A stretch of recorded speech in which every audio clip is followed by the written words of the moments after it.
আসসালামু আলাইকুম। আমরা আজকে কোষ রসায়ন অধ্যায়ের খুবই গুরুত্বপূর্ণ একটা টপিক লিপিড টপিকটা আলোচনা করব। তো আমরা ধারাবাহিকভাবে কার্বোহাইড্রেট, প্রোটিন, অ্যামিনো অ্যাসিড এগুলো কিন্তু আমরা অলরেডি আমাদের ক্লাস সবগুলো দেওয়া হয়েছে। এখন হচ্ছে লিপিড যে টপিকটা এটা নিয়ে আলোচনা করব। এটা হচ্ছে আমাদের খাদ্যের যে গুরুত্বপূর্ণ তিনটা উপাদান কার্বোহাইড্রেট, প্রোটিন, লিপিড। এর মধ্যে এই লিপিডটা হচ্ছে একটা।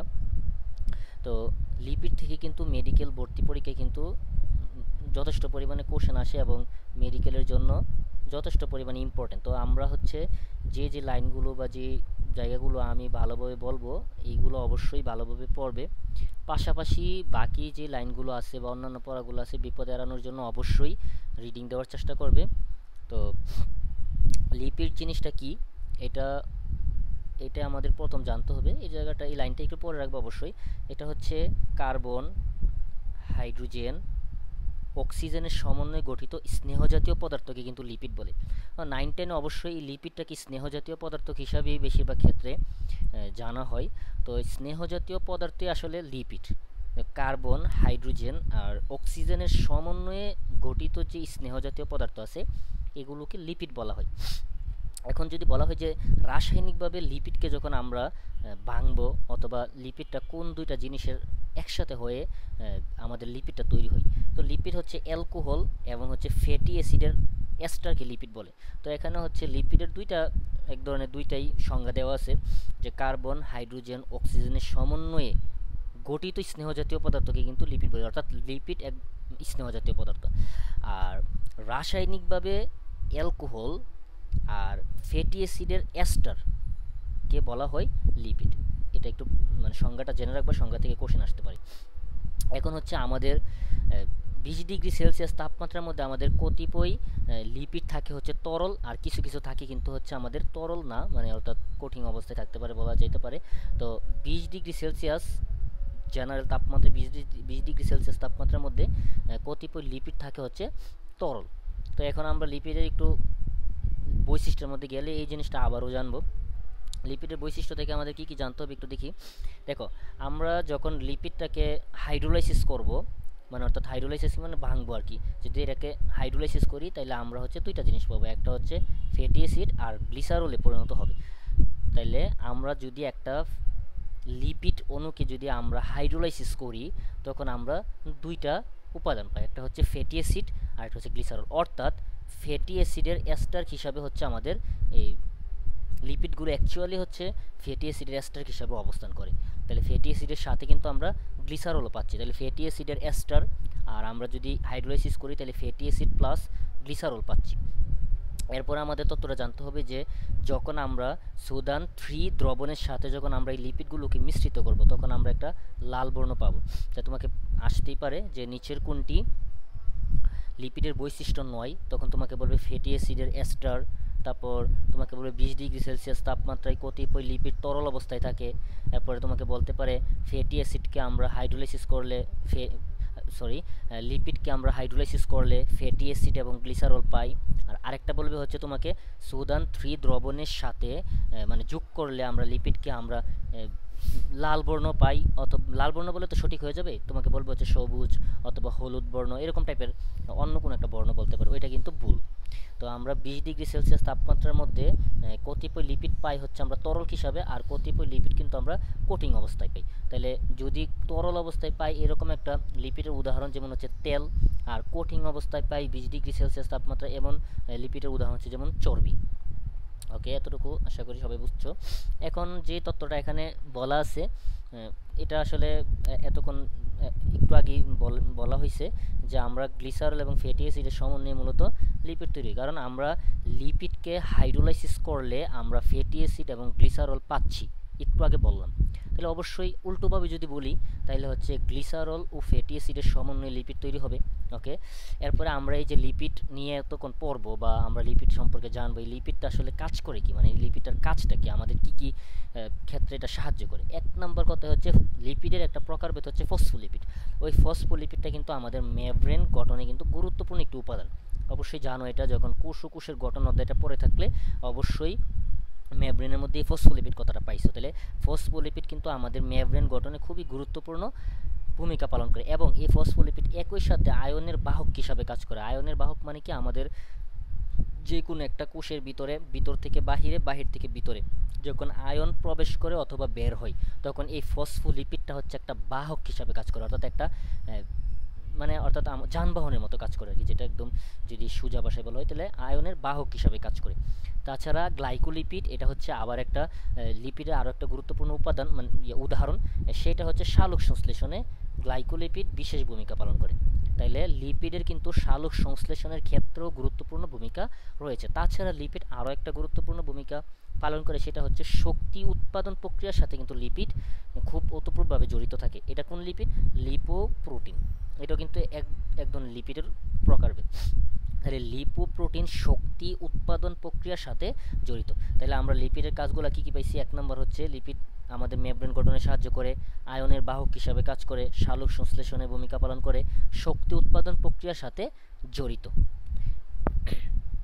এরপরে আমরা যদি লিপিডের কাজটা পড়া হয়ে থাকে, এখন আমরা লিপিডের ক্লাসিফিকেশনের মধ্যে যাব। এখন লিপিডের ক্লাসিফিকেশনটা আমরা এখানে তো একটা চার্ট আকারে দেওয়া আছে, এটা ছাড়াও আমরা ভিতরে আরও ডিটেলসে পড়বো, কিন্তু এখান থেকে আমরা চেষ্টা করব এই চার্টের মাধ্যমে আমরা অধিকাংশ তথ্য যেন মাথায় নিয়ে আসতে পারি। বিশেষ করে যেগুলো খুবই গুরুত্বপূর্ণ এগুলো আমরা এই চার্টের আশেপাশে নিয়ে আসার চেষ্টা করছি। তো অবশ্যই এটাকে এসএসসি দিয়ে রাখবে, যেন এগুলো একটু বইয়ের ভিতরে লিখে রাখবে। তো আমাদের এখান থেকে কীরকম কোশ্চেনটা আসবে, প্রথম হচ্ছে এইটা আমাদের জানতে হবে, তারপরে হচ্ছে আমাকে মুখস্থ করতে হবে। তাহলে কী রকম কোশ্চেন আসবে? তোমাকে বলবে নিচের কোনটি হচ্ছে সরল লিপিডের উদাহরণ নয়। তাহলে সরল লিপিড, যৌগিক লিপিডের উদাহরণ আসবে না কেন? মানে আসলেও মানে তত প্যারা নাই, কারণ হচ্ছে তুমি যৌগিক লিপিডটার নামটা দেখলে তুমি অনেকটা এটা যে যৌগিক এটা বুঝে ফেলতে পারবে। তবে সরল লিপিডের সাথে অনেক সময় উদ্ভূত লিপিডের একটা তোমার হইতে পারে, মানে অর্থাৎ কনফিউশনে পড়ে যেতে পারে উদ্ভূত লিপিডের সাথে। এই কারণে তোমাকে বেশিরভাগ ক্ষেত্রে যখন পরীক্ষার ক্ষেত্রে আসে নিচের কোনটি সরল লিপিড নয়, তখন 3টা দিবে সরল লিপিড আর একটা উদ্ভূত লিপিড থেকে দিবে। তাহলে আমরা একটু উদাহরণগুলো দেখি। সরল লিপিডের উদাহরণ 1 নম্বর হচ্ছে মোম, তারপর হচ্ছে চর্বি, তেল। তাহলে সরল লিপিডের উদাহরণ কি কি? সরল লিপিডের উদাহরণ হচ্ছে মোম, চর্বি, তেল। তাহলে এর মধ্যে একটু আমাকে জাস্ট একটু আনসার বলো তো, 20 ডিগ্রি সেলসিয়াস তাপমাত্রার মধ্যে কোনটা তরল অবস্থায় থাকে আর কোনটা কঠিন অবস্থায় থাকে? অবশ্যই আশা করি পারো। সেটা হচ্ছে 20 ডিগ্রি সেলসিয়াস তাপমাত্রার মধ্যে জেনারেলি তেল হচ্ছে তরল অবস্থায় থাকে আর চর্বি হচ্ছে কঠিন অবস্থায় থাকে। তারপর মোম, চর্বি, তেল এগুলো কিন্তু হচ্ছে সরল লিপিডের উদাহরণ। এখন হচ্ছে উদ্ভূত লিপিড। উদ্ভূত লিপিড কি? উদ্ভূত লিপিড হচ্ছে এই যৌগিক যে লিপিডগুলো আছে, আমি বলি এই যে যৌগিক লিপিডগুলো আছে, এই যৌগিক লিপিডগুলো ভেঙে অনেক সময় আমাদেরকে সরল লিপিড প্রদান করে। তো ওই যে সরল লিপিডগুলো আসে ওইগুলোকে বলা হয় হচ্ছে উদ্ভূত, মানে লিপিড থেকেই লিপিডের যখন তৈরি হবে, মানে লিপিড থেকেই যে লিপিডগুলো তৈরি হয় এগুলোকে বলা হয় হচ্ছে উদ্ভূত লিপিড। এখন উদ্ভূত লিপিডের উদাহরণগুলো জানতে হবে। 1 নম্বর হচ্ছে স্টেরয়েডস, খুবই গুরুত্বপূর্ণ, আমরা ডিটেলস একটু পরে জানবো। তারপর হচ্ছে টারপিনস, এরপর হচ্ছে রাবার। তাহলে তোমাকে বলতে পারে নিচের কোনটি উদ্ভূত লিপিড, অথবা বলতে পারে নিচের কোনটি উদ্ভূত লিপিডের উদাহরণ নয়, অথবা তোমাকে বলতে পারে নিচের কোনটি সরল লিপিড, অথবা নিচের কোনটি সরল লিপিডের উদাহরণ নয়। এরপরে হচ্ছে যৌগিক, এখন আমরা মিডল পয়েন্টে আসি, যৌগিক লিপিড সম্পর্কে একটু জানতে হবে। তো উদাহরণটা আমি প্যারা নিচ্ছি না, কারণ হচ্ছে উদাহরণটা তুমি দেখলে আশা করি যৌগিক লিপিডের উদাহরণগুলো বুঝতে পারবে। ফসফোলিপিড, যেমন লিপিডের সাথে ফসফেট যখন যুক্ত হবে তখন সেটা হয়ে যাবে হচ্ছে ফসফোলিপিড। আমি কিন্তু বারবার বলতেছি গুরুত্বপূর্ণ, এগুলো কিন্তু খুবই গুরুত্বপূর্ণ। তোমাকে ফসফোলিপিডের মধ্যে তুমি ভাবলে হবে না যে ফসফোলিপিডের মধ্যে মনে হয় লিপিডের সাথে ফসফরিক অ্যাসিড আইসা যুক্ত হয়, এরকম ভাবা যাবে না। অবশ্যই এটাকে কনফিউশন দূর করার জন্য একটু খেয়াল করে পড়তে হবে। তাহলে ফসফোলিপিডের মধ্যে একটা লিপিডের সাথে যখন একটা ফসফেট আইসা যুক্ত হয় তখন ওই লিপিডটাকে বলা হয় হচ্ছে ফসফোলিপিড। এটা হচ্ছে একটা যৌগিক লিপিড। কেন যৌগিক লিপিড? কারণ লিপিড হচ্ছে একটা মানে সরল, আর এই সরলের সাথে যখন একটা মানে অন্য একটা ফরেন পার্টিকেল যখন এসে একটা যুক্ত হবে তখন সেটাকে বলা হয় হচ্ছে যৌগিক লিপিড। তো এখানে যে এক্সট্রা যে পদার্থটা বা উপাদানটা আইসা যেখানে লিপিডের সাথে যুক্ত হয়েছে সেটা হচ্ছে ফসফেট। তাইলে ফসফোলিপিডের সাথে এক্সট্রা বা এই যে প্রস্থেটিক গ্রুপটা এসে যুক্ত হয় সেটা হচ্ছে ফসফেট। তারপর গ্লাইকোলিপিডের মধ্যে এক্সট্রা পদার্থটা যেটা এসে যুক্ত হয় সেটা হচ্ছে কার্বোহাইড্রেট। তাহলে কার্বোহাইড্রেটের সাথে যখন লিপিড যুক্ত হয় তখন সেটা হয়ে যায় হচ্ছে গ্লাইকোলিপিড। এরপরে যখন হচ্ছে এটা একটু কেটে গেছে, এখানে হচ্ছে সালফার, একটু লিখে রাখো, এটা হচ্ছে সালফার।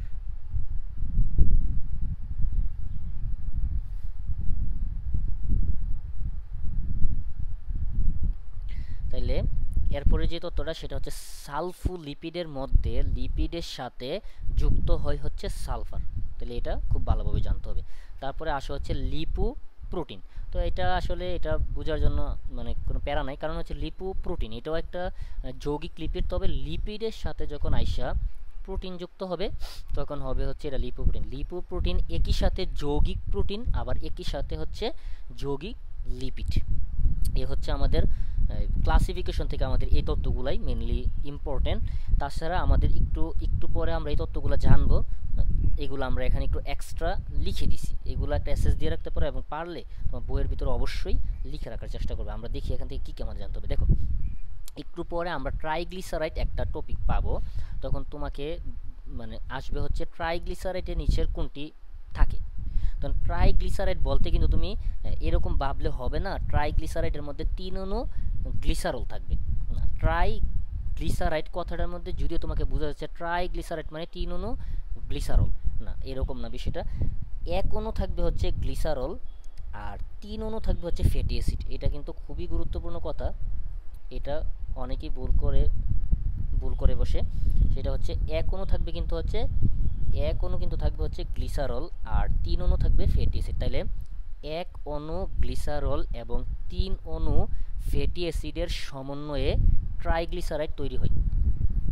ওকে, এটা যদি জানা হয় তারপরে যে তত্ত্বটা জানতে হবে সেটা হচ্ছে আমাদের যে স্টিয়ারিক অ্যাসিড স্যাচুরেটেড এবং হচ্ছে লেবুলিক অ্যাসিড হচ্ছে আনস্যাচুরেটেড। তো এখানে স্যাচুরেটেড আর আনস্যাচুরেটেড বলতে কি বোঝাচ্ছেন সেটা হচ্ছে যে আনস্যাচুরেটেড যেই ফ্যাটি অ্যাসিডগুলো আছে সেগুলোর মধ্যে ডাবল বন্ড উপস্থিত থাকে, আর যেগুলোর মধ্যে হচ্ছে কোনো ডাবল বন্ড উপস্থিত থাকে না এগুলো হচ্ছে স্যাচুরেটেড ফ্যাটি অ্যাসিড।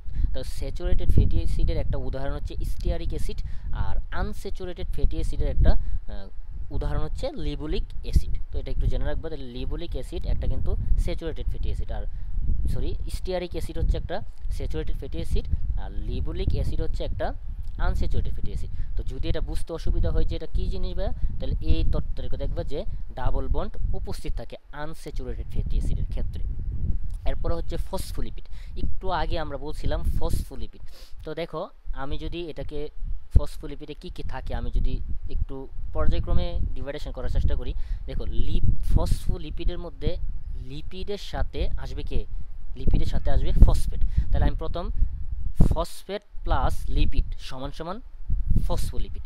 তাহলে ফসফেট প্লাস লিপিড। এখন ওই লিপিডটাকে যদি আবার আমরা ভাঙি, একটু আগে আমরা পড়ছিলাম যে লিপিডকে হাইড্রোলাইসিস করলে আমরা আবার দুইটা পদার্থ মানে উপাদান পাই, সেটা কি ছিল ফ্যাটি অ্যাসিড এবং হচ্ছে গ্লিসারল। তাহলে পরোক্ষভাবে আমরা বলতে পারি যে ফসফোলিপিড মানে হচ্ছে 3টি উপাদানের সমন্বিত একটা রূপ। কি কি? ফসফোলিপিডের মধ্যে থাকবে ফসফেট, তারপর লিপিড। ওই লিপিডটাকে আবার বাংলা আমরা দুইটা পাবো, একটা হচ্ছে ফ্যাটি অ্যাসিড আর একটা হচ্ছে গ্লিসারল। তাহলে ফসফোলিপিডের মধ্যে কোনগুলো থাকে? ফসফোলিপিডের মধ্যে থাকে হচ্ছে গ্লিসারল, ফ্যাটি অ্যাসিড, ফসফেট। তাহলে তোমাকে প্রশ্ন কিন্তু আসতে পারে যে নিচের কোনটি ফসফোলিপিডে থাকে না, তখন বলবে গ্লিসারল, ফ্যাটি অ্যাসিড, তারপর বলবে হচ্ছে ফসফেট, আর সাথে বলবে হচ্ছে ফসফরিক অ্যাসিড। তাহলে ফসফরিক অ্যাসিড কিন্তু ফসফোলিপিডের মধ্যে থাকে না, থাকে ফসফেট। ওকে, আশা করি এতটুকু বোঝা গেছে। এরপরে আমরা যে একটু আগে লিপিডের দুইটা মানে পেলাম যে আনস্যাচুরেটেড ফ্যাটি অ্যাসিডের যে কিছু আছে হচ্ছে ডাবল বন্ড থাকে, কিছু ডাবল বন্ড থাকে না। যখন ডাবল বন্ড থাকে আনস্যাচুরেটেড ফ্যাটি অ্যাসিড, আর যখন ডাবল বন্ড থাকে না তখন হচ্ছে স্যাচুরেটেড ফ্যাটি অ্যাসিড। এর মধ্যে আমাদের হৃদরোগের সাথে জড়িত কোন ফ্যাটি অ্যাসিডটা? আমাদের স্যাচুরেটেড ফ্যাটি অ্যাসিড হচ্ছে হৃদরোগের সাথে জড়িত, এটা জানতে হবে। স্যাচুরেটেড ফ্যাটি অ্যাসিড হৃদরোগের কারণ। তাইলে স্যাচুরেটেড ফ্যাটি অ্যাসিডের কারণে কিন্তু আমাদের হৃদরোগ হয়ে থাকে। তাহলে হৃদরোগের একটা গুরুত্বপূর্ণ কারণ হচ্ছে স্যাচুরেটেড ফ্যাটি অ্যাসিডের উপস্থিতি। ওকে, আশা করি আমাদের এতটুকু পর্যন্ত পড়া হয়ে গেছে। এখন হচ্ছে আমাদের ওই যে প্রকারভেদগুলো পড়ছি এইগুলোই এখন আবার একটু ডিটেলসে আলোচনা করা হবে। তো আমরা এখন দেখি যে লিপিডের মধ্যে যে ক্লাসিফিকেশনটা পড়ে আমাদের এই ক্লাসিফিকেশনের যে উদাহরণগুলো পাইলাম ওইগুলো এখন একটু ডিটেলসে আলোচনা করা হবে এই পার্টের ভিতরে। যেমন হচ্ছে রাসায়নিক গঠনের উপর ভিত্তি করে সরল লিপিড, তারপর হচ্ছে যৌগিক লিপিড, উদ্ভূত লিপিড। সরল লিপিডের উদাহরণ কি কি পড়ছিলাম একটু বলো আমাকে। সরল লিপিডের উদাহরণ পড়ছিলাম হচ্ছে চর্বি, তেল, মোম। তারপর হচ্ছে যৌগিক লিপিডের উদাহরণ বলছি যে এমনিতে পারবা এগুলো দেখলেই। তারপর হচ্ছে উদ্ভূত লিপিডের মধ্যে স্টেরয়েড, টারপিনস, রাবার, এগুলো জানতে হবে। এরপর হচ্ছে আণবিক গঠনের উপর ভিত্তি করে আবার লিপিডগুলোকে 5 ভাগে বিভক্ত করা হয়েছে, এগুলো আসতে পারে। তো 5 ভাগটা কোনটা? নিউট্রাল লিপিড, তারপর ফসফোলিপিড, গ্লাইকোলিপিড, টারপিনয়েডস, মোম, এগুলো। মানে এগুলো আবার একটা অন্য একটা বিষয়ের উপর বেসিস করে। কিসের উপর? সেটা হচ্ছে আণবিক গঠনের উপর বেসিস করে। তো এগুলো এত ডিটেলসে লাগবে না, এগুলো শুধু একটু জেনে রাখলে যে neutral lipid, phospholipid, glycolipid, terpenoids, মোম। ওকে, এখন আমরা হচ্ছে সরল লিপিড সম্পর্কে এখানে একটু বিস্তারিত বলছি, একটু রিডিং দিয়ে রাখতে পারো। স্নেহ বা চর্বি জাতীয় সম্পর্কে একটু বিস্তারিত বলে রাখছে, একটু রিডিং দিয়ে রাখতে পারো। চর্বি, এটা কিন্তু এই যে কথাটা দেওয়া আছে যে কোটিং বা অর্ধ কোটিং অবস্থায় থাকে। তারপর তেল, এটা কি অবস্থায় থাকে? এটা একটু আগে আমরা এগুলো কিন্তু পরে আসছি, এই কারণে আমি দ্রুত চলে যাচ্ছি।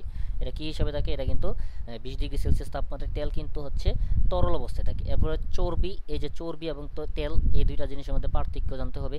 তো তুমি জানোই যে 20 ডিগ্রি সেলসিয়াস তাপমাত্রায় একটা থাকে হচ্ছে তরলে, আর একটা থাকে হচ্ছে কোটিং বা অর্ধ কোটিং। কোনটা তরল? তেল। আর যেটা চর্বি এটা থাকে হচ্ছে কোটিং বা অর্ধ কোটিং হিসাবে। আর তেল, এটার মধ্যে হচ্ছে এটা আরও দুইটা মানে একটা গুরুত্বপূর্ণ একটা পার্থক্য আছে, সেটা হচ্ছে যে তেলটা হচ্ছে সাধারণত খাটো শিকল ফ্যাটি অ্যাসিড ধারণ করে, আর যেটা চর্বি এটা হচ্ছে লম্বা শিকল ধারণ করে। ওকে, তাহলে এই দুইটা পার্থক্য পড়লেই হয়ে যায়। তারপরও যদি একটু এক্সট্রা জানতে চাও এটা একটু জেনে রাখতে পারো যে প্রায় 70 ডিগ্রির কাছাকাছি হচ্ছে গলনাঙ্ক এটার, আর এটার হচ্ছে 5 ডিগ্রি কাছাকাছি। অর্থাৎ তেলটা তো অলরেডি তরলে আছে, এই কারণে এটা 5 ডিগ্রি সেলসিয়াস তাপমাত্রার মধ্যে অলরেডি মোটামুটি তরলে হয়ে যায় আর কি, গলে যায়। যদি 5 ডিগ্রি নিচে চলে যায় দেখবে যে অনেক সময় তেল কিন্তু হয়ে যায়, জমাট বেঁধে যায়। তো এটা 5 ডিগ্রি সেলসিয়াস তাপমাত্রা যখন নিচে চলে যায় জেনারেলি, তখন কিন্তু হচ্ছে তেল কিন্তু হয়ে যায়, মানে অর্থাৎ অর্ধ তরল বা হচ্ছে কোটিং হয়ে যায়। আর যদি চর্বিকে তুমি গলাতে চাও তোমাকে হচ্ছে 70 ডিগ্রি সেলসিয়াস তাপমাত্রা দিতে হবে। ওকে, এই তিনটা পার্থক্য একটু পরে রাখবা। তারপর ট্রাইগ্লিসারাইড, আমি একটু আগে ট্রাইগ্লিসারাইড পড়ার সময় বলছিলাম যে ট্রাইগ্লিসারাইডের মধ্যে কিন্তু 3 অণু গ্লিসারল থাকে না, 1 অণু গ্লিসারল থাকে, এটা কিন্তু খেয়াল রাখবা। তো আমরা ট্রাইগ্লিসারাইড থেকে একটু আগে তত্ত্বগুলো জানছিলাম, তারপর আমরা এখানে আবার একটু রিমাইন্ড করি যে ট্রাইগ্লিসারাইড থেকে কী কী জানছি। ট্রাইগ্লিসারাইডের ভিতর থেকে যেমন হচ্ছে কোনো ডাবল বন্ড যখন থাকবে না তখন সেটা কি? স্যাচুরেটেড ফ্যাটি অ্যাসিড, উদাহরণ কি? স্টিয়ারিক অ্যাসিড, একটু আগে বলছি। আর যখন ডাবল বন্ড থাকবে তখন এটা হচ্ছে আনস্যাচুরেটেড ফ্যাটি অ্যাসিড, এবং উদাহরণ কি? হচ্ছে লেনোলিক অ্যাসিড। আর লেনোলেনিক অ্যাসিড হচ্ছে কি কিসের জন্য দায়ী? হৃদরোগের জন্য দায়ী। একটু আগে এগুলো আমরা লিখে দিয়েছিলাম। আনস্যাচুরেটেড ফ্যাটি অ্যাসিড, তা হয় না, এটা আর জানতে হবে না, এই তত্ত্বগুলো একটু জানতে হবে। এগুলো আমরা একটু আগে লিখে পড়াইছি, এই কারণে আমি একটু দ্রুত চলে গেছি। এরপরে হচ্ছে আমরা যাব এই যে আমি যে তত্ত্বগুলো একটু আগে বলছিলাম যে লিনোলিক অ্যাসিড হচ্ছে আনস্যাচুরেটেড ফ্যাটি অ্যাসিড, এর জন্য আনস্যাচুরেটেড ফ্যাটি অ্যাসিড। এখন এই জায়গা থেকে হচ্ছে একটা প্রশ্ন মাঝে মধ্যে আসে, সেটা হচ্ছে যে তোমাকে বলবে হচ্ছে অত্যাবশ্যকীয় ফ্যাটি অ্যাসিড নিচের কোনটি? অত্যাবশ্যক এখানে কি কিছু কিছু ফ্যাটি অ্যাসিড মানে আনস্যাচুরেটেড ফ্যাটি অ্যাসিড আছে যেগুলো হচ্ছে আমাদের খাদ্যের সাথে একটু যোগ করতে হয়। এগুলো আমাদের জেনারেলি আমাদের ফ্যাটি অ্যাসিডগুলো হচ্ছে তৈরি হয় না, মানে খাদ্যের সাথে আমাদের এই ফ্যাটি অ্যাসিডে যে তাই আমাদের খাদ্যে সামান্য আনস্যাচুরেটেড ফ্যাটি অ্যাসিড কী করতে হয়? যোগ করতে হয়। যেমন উদাহরণ হচ্ছে লিনোলেনিক অ্যাসিড আর হচ্ছে লিনোলেনিক অ্যাসিড। এর কারণে এদেরকে বলা হয় হচ্ছে অত্যাবশ্যকীয় ফ্যাটি অ্যাসিড বলা হয়ে থাকে। তো অত্যাবশ্যকীয় ফ্যাটি অ্যাসিড এত বেশি যে আসবে এরকম না, তবে অত্যাবশ্যকীয় অ্যামিনো অ্যাসিড আসে আর কি, অত্যাবশ্যকীয় অ্যামিনো অ্যাসিড, অনত্যাবশ্যকীয় অ্যামিনো অ্যাসিড। কিন্তু ফ্যাটি অ্যাসিডের ক্ষেত্রে আসে না। তারপরও আমরা একটু জেনে রাখি যে লিনোলেনিক অ্যাসিড আর হচ্ছে লিনোলেইক অ্যাসিড আর হচ্ছে লিনোলেনিক অ্যাসিড, একটা লাস্টে হচ্ছে নিক আছে আর একটা হচ্ছে ইক আছে। তাহলে হচ্ছে এই দুইটা হচ্ছে অত্যাবশ্যকীয় মানে আবশ্যকীয় ফ্যাটি অ্যাসিড। কেন? কারণ এগুলোকে আমাদের খাদ্যের সাথে জেনারেলি যোগ করতে হয়। আর জানতে হবে না এখান থেকে। তারপরে এখান থেকে আমরা এই তথ্যগুলো একটু জানবো। ফসফোলিপিড থেকে আমাদের কি কি জানতে হবে আমরা একটু দেখি। দেখো, এখন আমরা হচ্ছে সরল লিপিড যেহেতু শেষ, এখন আমরা যৌগিক লিপিডে চলে যাব। যৌগিক লিপিডের মধ্যে আমরা একটু আগে যে উদাহরণগুলো শিখছিলাম, ফসফোলিপিড, গ্লাইকোলিপিড, কতগুলো উদাহরণ শিখছি, এইগুলো এখন একটু বিস্তারিত এখানে আলোচনা করছে যে কোনটা কীরকম। তো ফসফোলিপিডের মধ্যে কী কী থাকে এটা প্রথম জানতে হবে, এটা আমরা অলরেডি জানি। ফসফোলিপিডের মধ্যে থাকে হচ্ছে গ্লিসারল, ফ্যাটি অ্যাসিড এবং ফসফেট।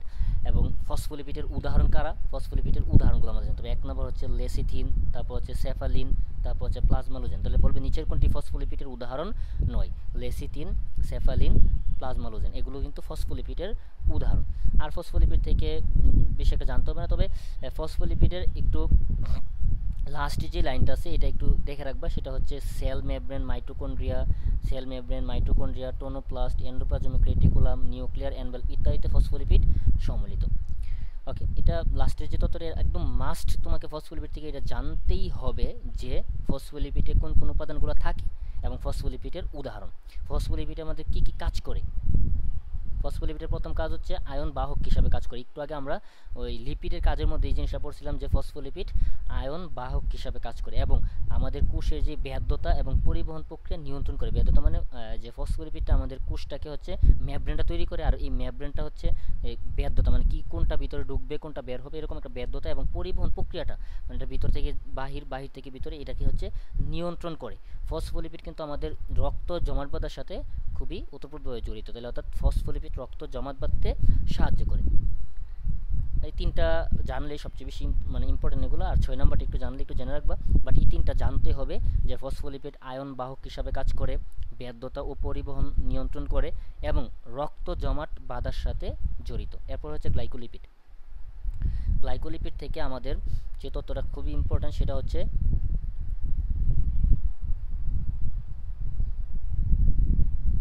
সরি এটা জানতে হবে যে সূর্যমুখী ও তুলার বীজ থেকে গ্লাইকোলিপিড শনাক্ত করা হয়েছে।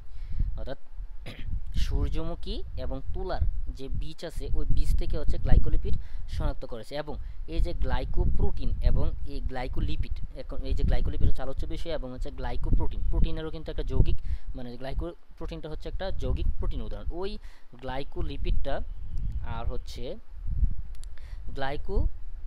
গ্লাইকোলিপিড এবং গ্লাইকোপ্রোটিন হচ্ছে মিলিতভাবে বলা হয় হচ্ছে গ্লাইকোক্যালিক্স। একটু পরে রাখলা এতটুকুই। তবে তোমাকে গ্লাইকোলিপিড থেকে এটা অবশ্যই জানতে হবে যে সূর্যমুখী এবং তুলার বীজ থেকে গ্লাইকোলিপিড শনাক্ত করা হয়েছে। ফসফোলিপিড থেকে সব জানতে হবে, আর গ্লাইকোলিপিড থেকে এই তথ্যটা জানলেই মোটামুটি চলে।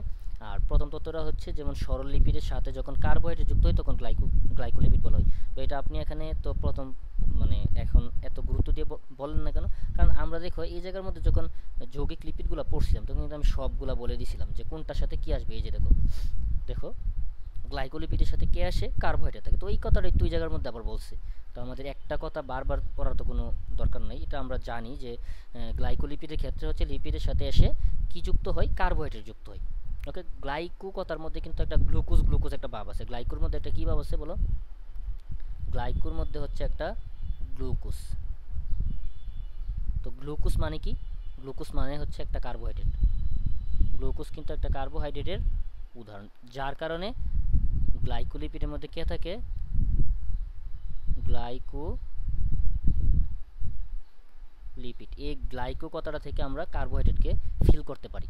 তাহলে লিপিডের সাথে যখন কার্বোহাইড্রেট এসে যুক্ত হবে তখন সেটাকে আমরা বলি হচ্ছে গ্লাইকোলিপিড।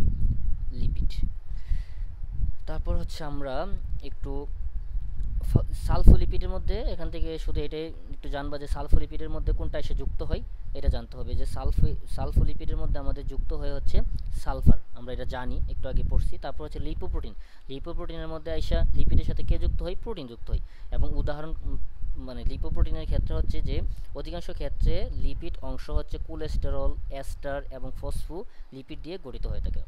ওকে, তারপর এই যে লিপোপ্রোটিনটা আছে এটার কাজগুলো আমাদের একটু জানতে হবে। লিপোপ্রোটিন কিন্তু হচ্ছে ইলেকট্রন ট্রান্সপোর্ট চেনের সাথে জড়িত থেকে শক্তি উৎপাদনে সাহায্য করে থাকে। আমরা কিন্তু একদম যখন লিপিডের একদম প্রথম কাজে পড়ছিলাম তখন কিন্তু আমরা পড়ছিলাম যে এই যে লিপোপ্রোটিন আছে সেটা কিন্তু শক্তি উৎপাদনের সাথে জড়িত।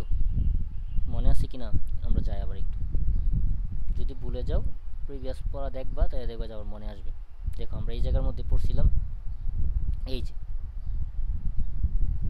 আশা করি এখন ক্লিয়ার হয়েছে। এই যে আমরা এই তত্ত্বটা আমরা দেখছিলাম যে লিপোপ্রোটিন শক্তি উৎপাদন প্রক্রিয়ার সাথে জড়িত। এখন এই জায়গার মধ্যে মূলত কথাটাকে একদম বুঝিয়ে বলছে যে আসলে কিভাবে জড়িত, লিপোপ্রোটিন কিভাবে শক্তি উৎপাদনের সাথে জড়িত। দেখো কিভাবে লিপোপ্রোটিন শক্তি উৎপাদনের সাথে জড়িত হয়? মাইটোকন্ড্রিয়ার মধ্যে, মাইটোকন্ড্রিয়াতে যে ইলেকট্রন ট্রান্সপোর্ট চেইন আছে, ইলেকট্রন ট্রান্সপোর্ট চেইন, এটা কিন্তু একটা মাইটোকন্ড্রিয়ার কিন্তু হচ্ছে যে শ্বসনের প্রক্রিয়ার কিন্তু একটা গুরুত্বপূর্ণ ধাপ, 4টা ধাপের একটা ধাপ। ওই ইলেকট্রন ট্রান্সপোর্ট চেইনের সাথে এই লিপোপ্রোটিন যুক্ত হয়।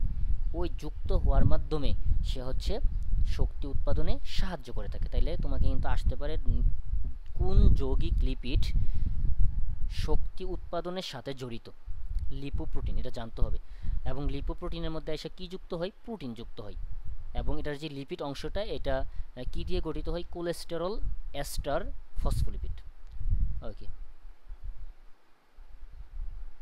এতটুকু জানলে এরপর আমরা যাই হচ্ছে লিপিড প্রোফাইল। লিপিড প্রোফাইল মানে কি? লিপিড প্রোফাইলের মধ্যে লিপিডের যে ইয়েগুলো মানগুলো আমাদের এখানে একটু জানতে হয় টোটাল। এখান থেকে এটা অবশ্যই তোমাকে জানতে হবে যে এইচডিএল আর এলডিএল, এইটার মানটা জানলেই মোটামুটি চলে, বেশিরভাগ এটাই আসে। তো এইচডিএল হচ্ছে আমাদের ভালো, মানে বলা যায় হচ্ছে এইচডিএল মানে হচ্ছে যে হাই,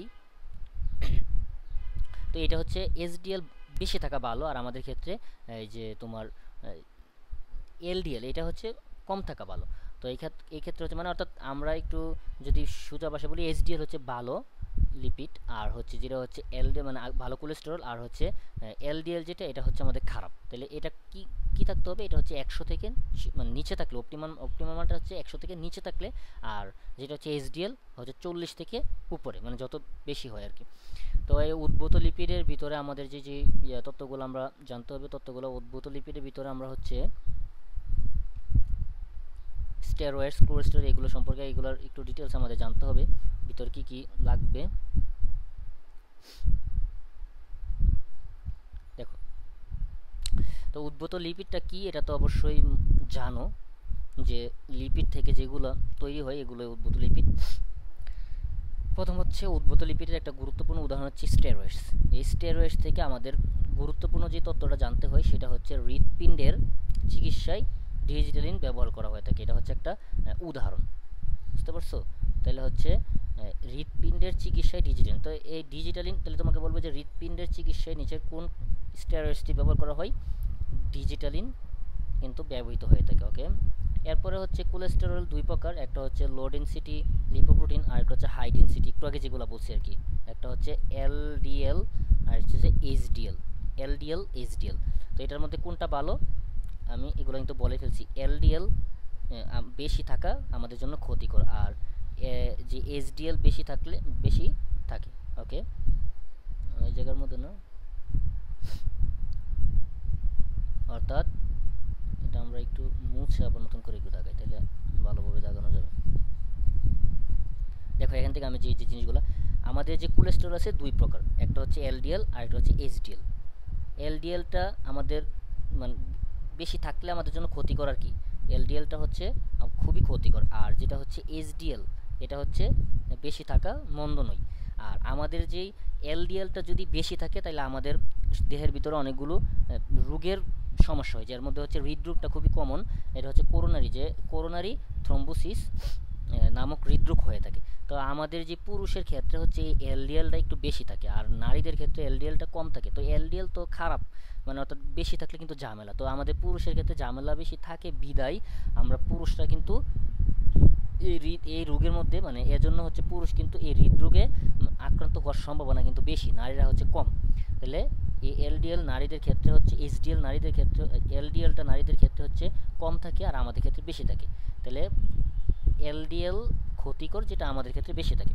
এরপর লাস্ট পর্যায়ে আমাদের যে তথ্যটা, এটা কিন্তু একটু আগে আমরা বলছিলাম যে মানুষের রক্তে এইচডিএল এর মাত্রা 40 মিলিগ্রাম পার ডেসিলিটার থেকে বেশি থাকা কিন্তু ভালো, আর এলডিএলটা হচ্ছে 100 থেকে কম থাকা ভালো। এখন যদি 100 থেকে বেশি হয়ে যায় তাহলে কি ঘটনা ঘটবে?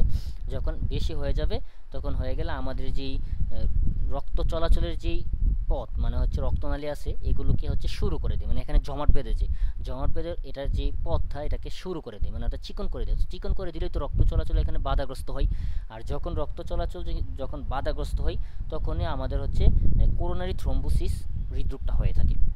ওকে, তা আমি একটু যৌগিক লিপিডটাকে একটু সামারি করি, কারণ এই জায়গার মধ্যে একটু উল্টাপাল্টা লাগে, অনেক সময় ভুল করার সম্ভাবনা থাকে।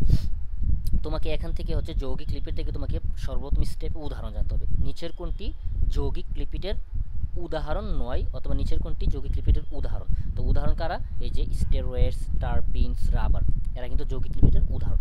তো এর মধ্যে থেকে স্টেরয়েড থেকে আমাদের কি জানতে হয়? স্টেরয়েড টপিকটার ভিতর থেকে আমাকে এটা জানতে হবে যে আমাদের হৃদরোগ যদি হয় তখন হৃদরোগের চিকিৎসার মধ্যে ডিজিটালিন ব্যবহার করা হয়ে থাকে। আর কোলেস্টেরল থেকে আমাদের এখানে ভিতর থেকে আমাদের কি জানতে হবে? সেটা জানতে হবে দুই ধরনের কোলেস্টেরল থেকে, এইচডিএল আর এলডিএল।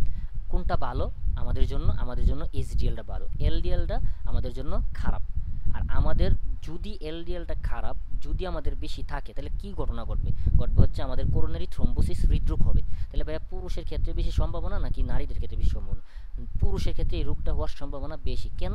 কারণ হচ্ছে আমাদের দেহের ভিতরে এলডিএল এর পরিমাণ বেশি থাকে, মানে পুরুষের ক্ষেত্রে বেশি থাকে, যার কারণে আমরা এই রোগে বেশি আক্রান্ত হইতে পারি। আর নারীদের ক্ষেত্রে এই এলডিএলটা কম থাকে, যার কারণে আমরা মানে নারীরা এই রোগে আক্রান্ত হয় কম।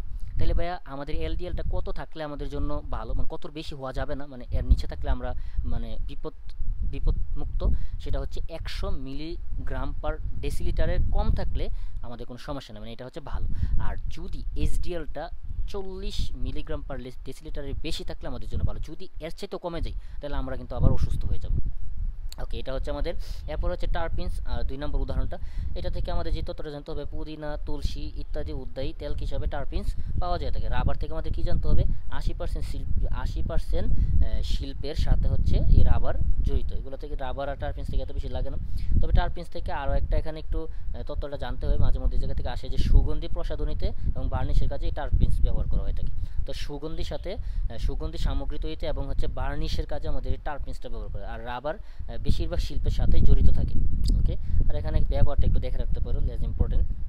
তারপর লিপিডের রাসায়নিক উপাদান। তো আমাদের এখান থেকে একটু দুই একটা টপিক আছে যেগুলো একদম মাস্ট বি আমাদের জানতে হবে, এগুলো আমি একটু এখন পড়াবো। দেখো, আমি প্রথমেই তোমাকে একটু সতর্ক করে দিই যে তোমাকে ভিটামিন থেকে এখানে যা যা বলছে তুমি চেষ্টা করবে ভিটামিন সব জানার জন্য। আশা করি বুঝাতে পারছি কি বলছি। ভিটামিন থেকে সব জানার চেষ্টা করবে। এরপরে আমরা হচ্ছে লিপিডের এখানে ক্যারোটিনয়েডস থেকে আমাদের কি কি জানতে হবে একটু দেখি। ক্যারোটিনয়েডস থেকে আমাদের বেশি কিছু লাগবে না, তবে এটা একটু জেনে রাখবা যে রডোপসিন দৃষ্টিশক্তি দান করে থাকে। কি আবার বলি যে ক্যারোটিনের থেকে মানে এটা থেকে আমাদের জানতে হবে মানে আমাদের মানব দেহে যে বিটা ক্যারোটিন ব্যাঙ্গে 2 অণু ভিটামিন এ তৈরি করে, যা হচ্ছে পরে রোডোপসিন তৈরি করে। আর এই যে বিটা ক্যারোটিনটা থেকে যে ভিটামিন এটা তৈরি হইলো, ওই এ তৈরি করে, যা থেকে পরবর্তীতে রোডোপসিন তৈরি হয়। ওই রোডোপসিনটা আমাদের কি কাজে সাহায্য করে? দৃষ্টিশক্তি দান করে। তো এই কারণে যদি আমাদের দেহের ভিতরে ভিটামিন এ এর অভাব ঘটে তখন কিন্তু আমরা কিন্তু রাতকানা রোগের সম্মুখীন হয়ে থাকি। তাহলে কি ভাইয়া ক্যারোটিনস থেকে আমাকে কি জানতে হবে? ক্যারোটিনস থেকে ক্যারোটিনের একটা প্রকারভেদ হচ্ছে বিটা ক্যারোটিন। ওই বিটা ক্যারোটিন থেকে কি তৈরি হয়? বিটা ক্যারোটিন থেকে ভিটামিন এ তৈরি হয়। আর এই ভিটামিন এটা কি তৈরি করে? রোডোপসিন তৈরি করে। এই রোডোপসিনটা হচ্ছে আমাদের দৃষ্টিশক্তি কি করে দান করে। এই তথ্যগুলো জানবে। এরপর হচ্ছে স্টেরয়েডস। স্টেরয়েডস থেকে হচ্ছে যে তত্ত্বগুলো এখানে বলা আছে এগুলো আমরা কোলেস্টেরলে এক্ষুনি পড়ে আসছিলাম যে এলডিএল বেশি থাকা মন্দ, তারপরে এইচডিএল এগুলো লাগবে না। এরপর ভিটামিন, এই ভিটামিন থেকে এখন আমাদের চেষ্টা করতে হবে একদম সব জানার জন্য, মানে আমরা ভিটামিন এখানে কিন্তু কোনো কিছু বাদ দেওয়া যাবে না, চেষ্টা করবে সব জানতে। এখান থেকে এখানে ভিটামিন এ একটা কথা আছে, হচ্ছে ক্যারোটিনয়েডস থেকে একটু আগে যে বিটা ক্যারোটিন থেকে ভিটামিন এ পাইছিলাম, এটা হচ্ছে এটার অভাবে আমাদের কী রোগ হয়? রাতকানা রোগ হয়ে থাকে। তারপর হচ্ছে ভিটামিন ডি, এটা আমরা কোথা থেকে পাই? মানে এটা এটা এটা কী কাজ করে আমাদের? এই ভিটামিন ডিটা হচ্ছে ক্যালসিয়াম শোষণ নিয়ন্ত্রণ করে। কোথায়? অন্ত্রে। তাহলে অন্ত্রে ক্যালসিয়াম শোষণ নিয়ন্ত্রণ করে হচ্ছে ভিটামিন ডি। আর আর লাস্ট পর্যায়ে আমাদের জানতে হবে ভিটামিন কে। এই ভিটামিন কে কিন্তু আমরা শাকসবজিতে পাই। ওকে, এগুলো জানলে মোটামুটি চলে। তাহলে আমি তোমাকে এখান থেকে কোশ্চেন করি, নিজে নিজে আনসার দেওয়ার চেষ্টা করবে। রাতকানা রোগ হয় কোন ভিটামিনের অভাবে? Vitamin A. ভিটামিন এ তৈরি করে কে? Beta carotene. ওকে, অন্ত্র থেকে ক্যালসিয়াম শোষণ নিয়ন্ত্রণ করে নিচের কোন ভিটামিন? Vitamin D. ওকে, তারপরে ভিটামিন মানে শাকসবজিতে নিচের কোন ভিটামিনটি পাওয়া যায়? যেমন মানে বা এরকম বলতে পারে তোমাকে ভিটামিন কে কোথায় পাওয়া যায়? সবুজ শাকসবজিতে পাওয়া যায়। আবার অন্ত্রের ব্যাকটেরিয়া তৈরি করে থাকে, অর্থাৎ আমাদের যে ভিটামিন কেটা আছে এটা কিন্তু আমাদের অন্ত্রের ব্যাকটেরিয়া অনেক সময় তৈরি করে থাকে। তো এই তথ্যগুলো একটু জানবা। তারপর হচ্ছে লিপিডের ভূমিকা, এইগুলো জানতে হবে যে লিপিডের ভূমিকা থেকে আমরা কিন্তু একদম প্রথম দিক থেকে আমরা লিপিডের ভূমিকাগুলো জানছিলাম। কি ফসফোলিপিড আয়নের বাহক হিসেবে কাজ করে, এরপরে ভিটামিন সি, ভিটামিন বি এবং ভিটামিন সি পানিতে দ্রবণীত, আর ভিটামিন হলো হচ্ছে অদ্রবণীয়, আর পানিতে অদ্রবণীয় ভিটামিন হচ্ছে এ ডি ই কে। ভাই কি বলছেন এখানে, আমি একটু এইভাবে একটু বুঝাই। প্রথম কাজটি জানতে হবে ফসফোলিপিড আয়নের বাহক হিসাবে কাজ করে। এরপরে হচ্ছে পরবর্তীতে যে এই যে ভিটামিন তো হচ্ছে এক ধরনের, মানে অনেকগুলো হইতে পারে, ভিটামিন বি, সি, এ, ডি, তারপরে ভিটামিন ই, ভিটামিন কে, এগুলোর মধ্যে ভিটামিন যে বিটা আছে, ভিটামিন বি এবং ভিটামিন সি, ভিটামিন বি এবং ভিটামিন সি হচ্ছে পানিতে দ্রবণীয়। এই যে দ্রবণীয়, পানিতে দ্রবণীয় ভিটামিন বি এবং ভিটামিন সি হচ্ছে পানিতে দ্রবণীয়, কিন্তু vitamin A, vitamin D, vitamin E, vitamin K এগুলো কিন্তু পানিতে অদ্রবণীয়। তাহলে এখান থেকে কোশ্চেনটা আসবে হচ্ছে নিচের কোনটি পানিতে দ্রবণীয় ভিটামিন। ঠিক আছে, তাহলে পানিতে দ্রবণীয় ভিটামিন হচ্ছে ভিটামিন বি এবং সি। এটা আমি মনে রাখতাম হচ্ছে, এটা এইভাবে এমনিতেই মনে থাকে, তারপর আমি একটা সিস্টেম দিয়ে মনে রাখতাম। সেটা কি, সেটা হচ্ছে দেখো বেবি আর হচ্ছে চিলড্রেন, দুইটাই কিন্তু মানে বাচ্চা কাচ্চাকে বোঝানো হচ্ছে। এই দুইটা জিনিসই কিন্তু হচ্ছে যখন তুমি বেবিকে অথবা চিলড্রেনকে, এই দুইটাকে যখন হচ্ছে তুমি পানির মধ্যে দিবা, দেখবা যে তারা পানির মধ্যে খুবই মিশে যায়, মানে অর্থাৎ পানির সাথে খুবই তাদের, আমাদের যদি একটু আমরা পানির মধ্যে আমাদেরকে দিলে যতটা আমরা খুশি, এর মধ্যে বাচ্চা কাচ্চা দেখবে পানির প্রতি অনেক আকর্ষণ বেশি থাকে। যখন ছোট বাচ্চা কাচ্চা গোসল করায় ছোট ইয়ের মধ্যে, মানে ইয়ের মধ্যে বলের মধ্যে বলা হয়, তো এই জায়গার মধ্যে যদি হচ্ছে বাচ্চা কাচ্চা দেখবে যে বাচ্চা কাচ্চা পানির মধ্যে নামলে খুবই আনন্দিত হয়ে পানির সাথে একদম যেমন মিশে গেছে। তো আমরা এটা থেকে মনে রাখি যে পানির প্রতি একটা আকর্ষণ বেশি থাকে বেবি এবং চিলড্রেন, দুইটাই কিন্তু মানে বাচ্চাকে বোঝাচ্ছে। তো এই কারণে ভিটামিন বি এবং ভিটামিন সি এই দুইটা জিনিসই কিন্তু হচ্ছে পানির সাথে দ্রবণীয়। আর পানির সাথে দ্রবণীয় মানে আসলে এটাই বোঝাচ্ছে যে তারা পানির প্রতি আকৃষ্ট। ওকে, আর ভিটামিন এ, ডি, ই, কে এরা পানির প্রতি অদ্রবণীয়, মানে পানির প্রতি তারা পানির মধ্যে দিলে মিক্স হয় না। ওকে, তারপরে হচ্ছে পরের যে ইয়াটা, যে বিভিন্ন চর্বি হচ্ছে আমাদের তাপ নিরোধক হিসাবে কাজ করে, আর টারপিনস জাতীয় যে লিপিডগুলো এগুলো আমাদের সুগন্ধি হিসাবে ব্যবহার করে। আমরা এটাও জানছি, এটা ডেন্টাল 20-21 আসছে। তারপর আর তেমন এখান থেকে কাজগুলো, বাকি জিনিসগুলো একটু দেখে রাখবা, একটু দেখে রাখতে পারো। এখন আমাকে একটা আনসার দাও তো, দেখি পারো কিনা। আমি প্রশ্ন করলাম, নিজে নিজে এটাকে আনসার দেওয়ার চেষ্টা করবে। কোন লিপিড বা কোন যৌগিক লিপিড শক্তি উৎপাদনের সাথে জড়িত? তাহলে এটাকে আমাকে একটু আনসারটা নিজে নিজে বলো। কোন যৌগিক লিপিড শক্তি উৎপাদনের সাথে জড়িত? এটা যদি পারো, মনে করবো যে আমার ক্লাসটা মনোযোগ দিয়ে দেখছো। ওকে, এরপরে হচ্ছে আমাদের এখানে লাস্ট যে প্রধান লিপিডের যে ফ্যাটি অ্যাসিড, তারপর হচ্ছে প্রধান লিপিডের প্রকার ও গঠন কাজ, যেমন হচ্ছে ফ্যাটি অ্যাসিড, তারপর হচ্ছে কি fatty acid, fat, phospholipid, steroid, wax, এগুলো একটু রিডিং দিয়ে রাখতে পারো। জাস্ট আমি এখানে দাগাই দিলাম না কিছু, জাস্ট নিজ দায়িত্বে একটু রিডিং দিবা এই চারটা। তাহলে আমাদের আজকে লিপিড শেষ হলো।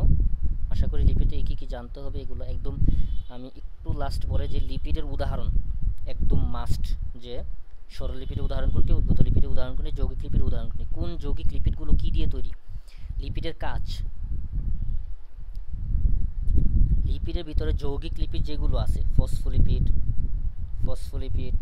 গ্লাইকোলিপিড, তারপর হচ্ছে এগুলোর ভিতরে একটু ডিটেলসে জানার চেষ্টা করবে, বিশেষ করে ফসফোলিপিড সম্পর্কে জানতে হবেই।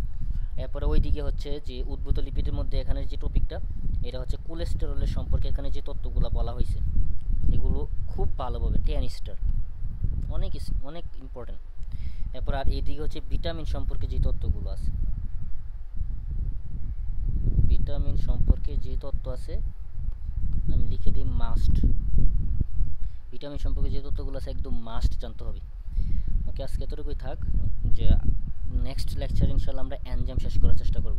তারপর আমরা যদি কারোর কোনো বুঝতে অসুবিধা হয় আমাদের টেলিগ্রাম গ্রুপে যুক্ত হয়ে যাবে এবং ওই জায়গার মধ্যে কোশ্চেন করবে, আমরা যথেষ্ট পরিমাণে আনসার দেওয়ার চেষ্টা করি।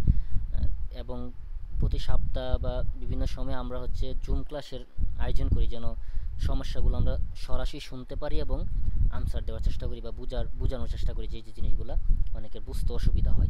ওকে, বেস্ট অফ লাক, সকলের জন্য শুভকামনা।